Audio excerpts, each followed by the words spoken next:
எங்களுடைய மாவட்ட தலைவர் ரமேஷ்குமார் திருமுனை பிரச்சார கூட்டம் சார்பாக நடத்தி முடித்திருக்கிறோம். 3 பூத்தல் நடக்கக்கூடிய கூட்டம் தமிழகத்துல இன்னைக்கு பாரதிய ஜனதா கட்சி திருமுனை பிரச்சார கூட்டத்தை கடந்த 17ஆம் தேதியிலிருந்து 20,000 காரணம் இது தேசிய ஜனநாயக கூட்டணி வெற்றி பெறுவதற்கு மரியாதைக்குரிய எதிர்கட்சி தலைவர் அண்ணன் எடப்பாடி பழனிசாமி அவர்கள் முதலமைச்சராக வரும்பொழுது கீழே நம்முடைய கூட்டணி கட்சியினுடைய தொண்டர்களிடம் ஒரு பிணைப்பு இருக்க வேண்டும், இணக்கம் இருக்க வேண்டும் என்பதற்காக அதே நேரத்தில் பொதுமக்கள்கிட்ட நேரடியாக திராவிட முன்னேற்ற கழகம் தலைமையிலான அரசினுடைய குறைகளை சொல்வதற்கு ஒரு வாய்ப்பாக இதை பயன்படுத்திக் கொள்கின்றோம். இன்னைக்கு தமிழகத்தை பொறுத்தவரை அரசியல் வரலாற்றுல பொது வாழ்க்கை வரலாற்றுல ஒரு துக்க நாள் என்றுதான் சொல்ல வேண்டும். மரியாதைக்குரிய கம்யூனிஸ்ட் பேரியக்கத்தினுடைய தலைவர் ஐயா நல்லக்கண் அவர்கள் இன்னைக்கு நம்மளோடு இல்லை. உடல்நிலை சரியில்லாத காரணத்தினால கடந்த சில மாதங்களாகவே கடுமையாக போராடி கொண்டிருந்தார். நாம் எல்லோரும் கூட ஆண்டவனை வேண்டிக்கிட்டே இருந்தோம். வயது மூப்பு 101 ஆக இருந்தாலும் கூட எல்லாவற்றையும் தாண்டி நம்மளோடு இருப்பார் என்கின்ற பெரும் நம்பிக்கையோடு இருந்தோம். இன்னைக்கு அது நடக்கல. ஒரு அரசியல் தலைவருக்கான முழு இலக்கணம் இருக்கக்கூடிய தலைவர் ஒரே ஒரு முறை தேர்தலில் போட்டியிட்டாங்க. அதுவும் 1999 கோயம்புத்தூர் இந்த பாராளுமன்ற தொகுதியில போட்டியிட்டாங்க. அன்னைக்கு ஐயா வெற்றி வாய்ப்பு இழந்தாங்க. அன்னைக்கு ஜெயிச்ச நம்முடைய அண்ணன் சிபி ராதாகிருஷ்ணன் அவர்கள் இன்னைக்கு குடியரசு துணைத் தலைவராக இருக்கிற அண்ணன் சொன்னாங்க, நான் ஜெயித்திருந்தாலும் கூட இன்னைக்கு வேதனைப்படுறேன்.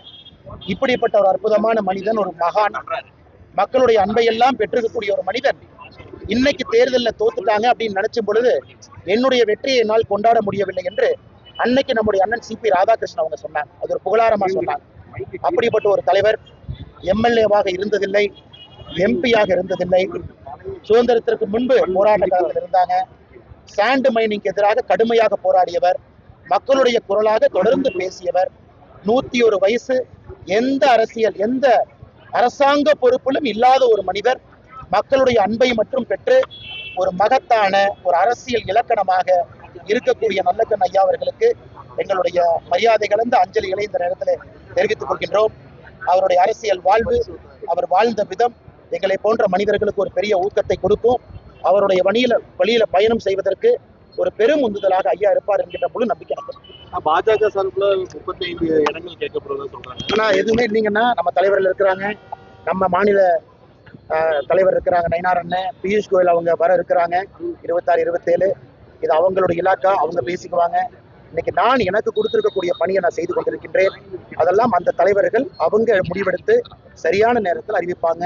எங்களுதுல எந்த குழப்பமும் கிடையாது. காங்கிரஸ் போல வர்றாங்க போறாங்க. டெல்லிக்கு போனதுக்கு அப்புறம் காங்கிரஸுடைய பொதுச் செயலாளர் பேட்டி கொடுக்குறாங்க, எங்களுக்கு அதிகாரத்துல பங்கு வேணும், தமிழகத்துல வேண்டாங்கிறாங்க. அந்த டிராமால எதுவுமே கிடையாதுங்கன்னா எங்களை பொறுத்தவரை நேர்கோட்டுல பயணம் செய்கின்றோம். என்ன சொல்லணும், எப்படி சொல்லணும் என்பதற்கு தலைவர்கள் இருக்கிறாங்க, அவர்கள் பார்த்துக் கொள்வார். கூட்டணி ஒற்றுமையா கிடையாது, பேரளவுக்கு மேடைக்காக தான் பாஜகவினர் அம்மா புரட்சித் தலைவர் ஜெயலலிதாவையும் எம்ஜிஆரையும் பத்தி பேசிட்டு இருக்காங்க. மோடி கூட அதை வச்சுதான் பேசிட்டு இருக்காங்க. ஒற்றுமை இல்லை அப்படின்னு திருமாவளவன் சொல்றாங்க. திருமாவளவன் அண்ணன் இன்னைக்கு அவருக்கே ஒரு சீட்டை குறைக்க போறாங்க. 6 சீட்டில் என்ன திருமாவளவன் அண்ணன் இன்னைக்கு ஒரு சீட்டு குறைக்க போறாங்க. அவரே எப்படா வெளியே வரலாம்னு யோசிச்சுட்டு இருக்கிறார். இன்னைக்கு திருமாவளவன் அண்ணன் அந்த கூட்டணியில சந்தோஷமா இருக்கிறாரு. நீங்க அவர்கிட்ட கேளுங்க. ஏன் திமுக சொல்றாங்க எல்லோருக்கும் ஒரு சீட்டு குறைக்க போறோம், ஏன்னா தேமுதிகவுக்கு நம்ம சீட்டு கொடுக்கணும். அப்படி இருக்கும் பொழுது திருமாவளவன் அண்ணன் சந்தோஷமா இருக்கிறாரு எனக்கு தெரியாது. அவர் மனசுல சந்தோஷமா இல்லை என்பதற்காக தேசிய ஜனநாயக கூட்டணியில யாரும் சந்தோஷமாக இல்லை என்று சொல்வது சந்தர்ப்பவாதத்தை மட்டும்தான் காட்டுது. ஆனா திரு விஜய் அவர்களை பொறுத்தவரை நீங்க கேள்வி கேட்டீங்க. இன்னைக்கு தமிழ்நாட்டு மக்கள் முடிவு செய்ய போறாங்க. அவங்க இன்னைக்கு தெளிவா இருக்கிறாங்க யார் வர வேண்டும் என்று. ஏன்னா இன்னைக்கு அனுபவம் வாய்ந்தவர்கள் நம்ம கூட்டணியில் இருக்கிறாங்க, அமைச்சர்களாக பணிபுரிந்தவர்கள் நம்ம கூட்டணியில் இருக்கிறாங்க, சட்டமன்ற உறுப்பினர்களாக தொடர்ந்து பணி செய்வர்கள் நம்ம கூட்டணியில் இருக்கிறாங்க, மக்களுடைய பல்ச புரிஞ்சு என்ன செய்யணும், மக்களுக்கு என்ன பிரச்சனையை தீர்க்கணும்னு நினைக்கிறவங்க நம்ம கூட்டணியில் இருக்கிறாங்க. மக்கள் இன்னைக்கு அதான் பாக்குறாங்க, ஸ்டெபிலிட்டி. இன்னைக்கு மக்கள் யாரும் ரிஸ்க் எடுக்க தயாரா இல்ல. 2026 ஏப்ரல் நீங்க பார்க்க போறீங்க, தேசிய ஜனநாயக கூட்டணிக்கு ஓட்டு போட போறாங்க. அது விஜயனுடைய பேச்சு. அவர் திட்டுறது தமிழ்நாட்டு மக்களா திட்டுறதா அவர் எடுத்துக்கிறாரோ அவரை பொறுத்து. எங்களை பொறுத்தவரை அரசியல்ல ஒரு விமர்சனம் என்பது எல்லோருக்கு மேலே வைக்கத்தான் போறாங்க. விமர்சனத்துக்கு பதில் சொல்லுவோம். நம்ம மேல விமர்சனம் வைக்கும் பொழுதெல்லாம் தமிழ்நாட்டு மக்களின் மீது வைத்து விட்டார் என்று சொல்லக்கூடிய ஒரு கருத்தை அரசியல் தலைவர்கள் யாருமே சொல்லக்கூடாது என்பது என்னுடைய. குறிப்பிட்ட மாதிரி டிஎம்கே அகற்ற டிடிவி தினகரன் வந்து இந்த கூட்டணியில் இருக்காரு அப்படின்னு இருக்கீங்க. அதே சமயம் ஓபிஎஸ் சசிகலா வந்து டிடிவி என்ன பேசியிருக்காங்க அதை பத்தி. நேற்று முன்தினம் டிடிவி என்ன பேசியிருக்காங்க. எல்லோரும் வருவார்கள் என்று பேசியிருக்கிறார்கள். ஓபிஎஸ் அண்ணன் மீது மிகுந்த மரியாதை எனக்கு இருக்குங்கன்னா கொஞ்சம் பொறுமையா இருப்போம். நேரம் காலம் இருக்கு, எல்லாம் சரியா போகும்.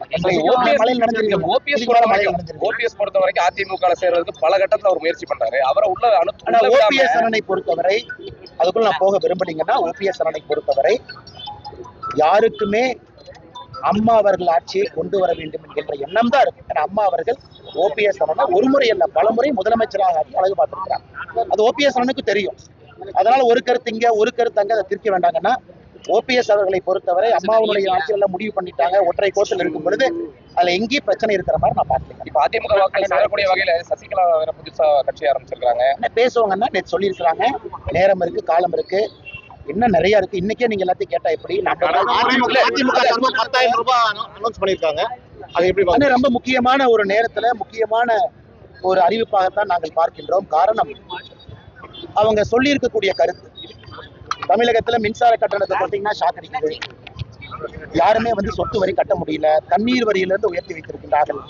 சாதாரண பொதுமக்களுக்கு. ஏன்னா பல இடத்துல எதிர்கட்சி தலைவர் அவர்கள் பேசும்பொழுது எந்த அளவுக்கு விலைவாசி உயர்ந்திருக்குன்னு ஒரு கருத்தை வைக்கிறாங்க. ஆட்சியில் இருந்த பொழுது 2021 வரை எப்படி இன்னைக்கு எப்படி. அதனால் ஆட்சிக்கு வந்தவுடன் ஒரு முறை 10,000 ரூபாய் ஒரு குடும்பத்திற்கு நாங்கள் கொடுக்க போகின்றோம் என்கின்ற சொல்ற கருத்து எந்த விதத்திலும் கூட தவறான கருத்து அல்ல. அது மக்களுக்கு கண்டிப்பா பயன்படும். ஏன்னா மக்கள் அந்த அளவுக்கு இந்த 5 ஆண்டுகள்ல துன்பத்துக்குள்ளாகி இருக்கின்றார்கள். அது வரவேற்கப்பட வேண்டிய கருத்தாகத்தான் நாங்கள் பார்க்கின்றோம். நிச்சயமாக தாய்மார்கள் இதற்கு ஒரு பெரிய மதிப்பு மரியாதை கடன் சுமை இருக்கு இல்லைன்னு நான் சொல்லிங்கன்னா, ஒரு பேலன்ஸ்டு பட்ஜெட்டை கொண்டு வரணும். இன்னைக்கு எல்லாரும் எங்களை பார்த்து குற்றம் சுமத்துறீங்க. எடப்பாடி என்ன நாங்க ஆட்சிக்கு வந்தவுடன் தாய்மார்களுக்கு 2,000 ரூபாய் கொடுக்குறோம், ஒரு பக்கம் கடன் சுமைன்னு சொல்றீங்க. நான் இன்னைக்கு சொல்றேன், நீங்க கேளுங்க. திராவிட முன்னேற்ற கழகத்தினுடைய ஆட்சி இந்த பட்ஜெட்ல 3,30,000 கோடி ரூபாய் பணத்தை தமிழ்நாட்டுக்குள்ள எடுத்திருக்கணும். ரெவென்யூ மொபிலைசேஷன் தமிழ்நாட்டுக்குள்ள 3,30,000 கோடி ரூபாய் வருமானத்தை ஈட்டி இருக்கணும். ஆனா 3,03,000 கோடி தான் ஈட்டினாங்க. அதுல 27,000 கோடி ஈட்டல. ஒரு பக்கம் வருமானத்தை ஈட்டுறதுல மைனிங் வெறும் 100 கோடி தான் ஈட்டுது. எல்லாம் இல்லீகல் மைனிங். பாருங்க, ஸ்ரீரங்கத்தினுடைய எம்எல்ஏ அவர் பண்ற அலும்ப பாக்குறோம். தமிழ்நாட்டுல மைனிங் துறை வெறும் 100 கோடி ரூபாய் மட்டும்தான் வருமானத்தை ஈட்டு நம்ப முடியாது.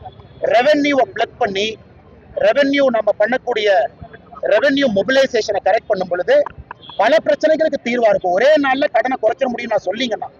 ஆனா கடனை குறைப்பதற்கான முயற்சி எடுக்கணும். ரெவென்யூ மொபிலைஸ் பண்ணணும். மைனிங்ல இருந்து நிறைய பணத்தை நம்ம வெளியே எடுக்கணும். இது கண்டிப்பா பண்ண முடியும். திராவிட முன்னேற்ற கழகத்தை பொறுத்தவரை ஒரு உதாரணம் 3,30,000 கோடி மொபிலைஸ் பண்ணுவோம்னு சொல்லி பட்ஜெட் போட்டவங்க ரிவைஸ் எஸ்டிமேட்ல 3,03,000 கோடி தான் மொபிலைஸ் பண்ணிருக்காங்க. அதுல 27,000 கோடி கோட்டை விட்டுருக்காங்க. அதையெல்லாம் செய்யும் பொழுது கடன் சுமையை சரி செய்ய முடியும் என்கின்ற நம்பிக்கை இருக்கு. அதே நேரத்துல இது ஆரோக்கியமான அரசியலான்னு கேட்டா ஆரோக்கியமான அரசியல் தான். இந்த நேரத்துக்கு தேவைப்படுது. மக்கள் எதிர்பார்க்கிறாங்க. மக்களுக்கு நம்ம கொடுக்கணும். துன்பத்தில் இருக்கிறாங்க, கஷ்டத்தில் இருக்கிறாங்க, கூலி வேலை செய்யறாங்க. இருக்கக்கூடிய விலைவாசி கட்டுப்படி ஆகாம இருக்கு. நம்ம பணக்காரங்களா இருந்து நம்ம சேர்ல இருந்து பார்க்க கூடாதுங்கண்ணா. கார்ல போறவங்க, ட்ரெயின்ல போறவங்க, பிளைட்ல போறவங்க, நடந்து போறவங்க, எத்தனையோ தரப்பட்ட மக்கள் இருக்கிறாங்க. அரசியல் என்பது எல்லோருக்கும் பொதுவாகவாக இருக்கணும்.